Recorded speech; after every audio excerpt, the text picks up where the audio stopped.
Assalamualaikum warahmatullahi wabarakatuh. Saya Ilma Sekaritinila dengan NIM 108270013. Di sini saya akan memaparkan hasil evaluasi kinerja serta rekomendasi strategi untuk optimalisasi manajemen logistik medik dan non-medik di rumah sakit berdasarkan pendekatan audit logistik. Sebelum masuk ke tahap analisis mendalam, mari kita bedah terlebih dahulu data riwayat logistik operasional yang tersedia. Berdasarkan data di atas, tercatat total permintaan obat mencapai 1.200 unit dengan 36 unit obat vital tidak terpenuhi.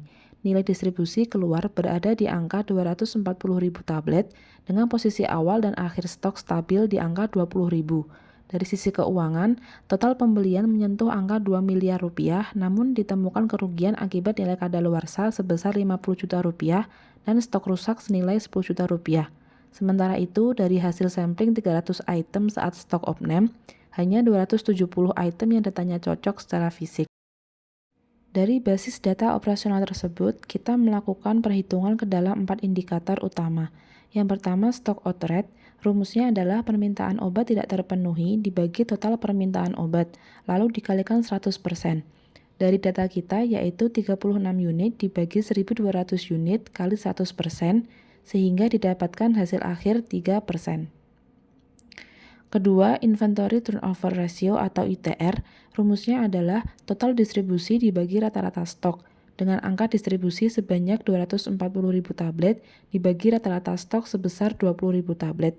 Kita mendapatkan hasil perputaran sebanyak 12 kali dalam setahun. Yang ketiga, waste ratio atau rasio pemborosan, rumusnya adalah nilai obat kadaluarsa ditambah nilai obat rusak dibagi dengan total nilai tersedia, lalu dikalikan 100%. Berdasarkan data, 50 juta ditambah 10 juta yaitu 60 juta, kemudian dibagi dengan 2 miliar, lalu dikalikan 100%, sehingga hasil akhirnya berada di 3%.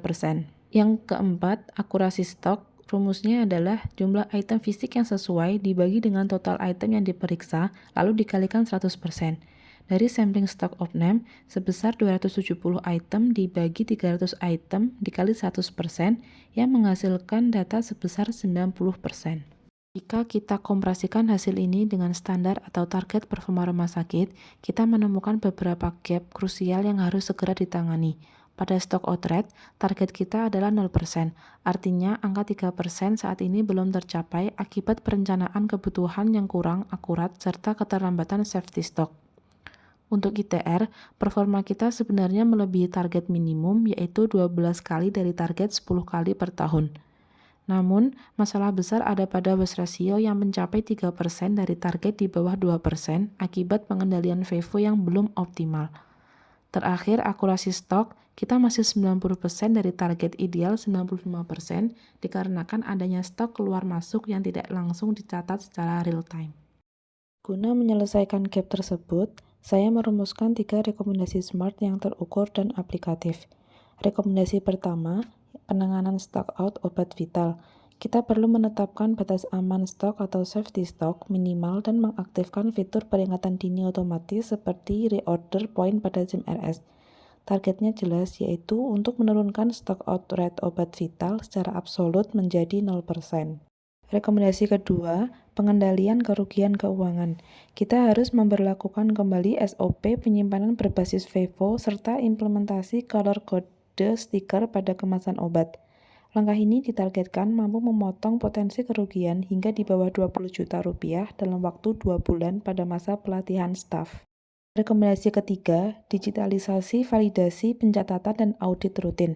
Mengganti sistem pencatatan manual dengan teknologi barcode scanner serta menerapkan cycle counting mingguan untuk item rawan selisih guna mendongkrak akurasi stok hingga minimal 98% dalam waktu 3 bulan ke depan.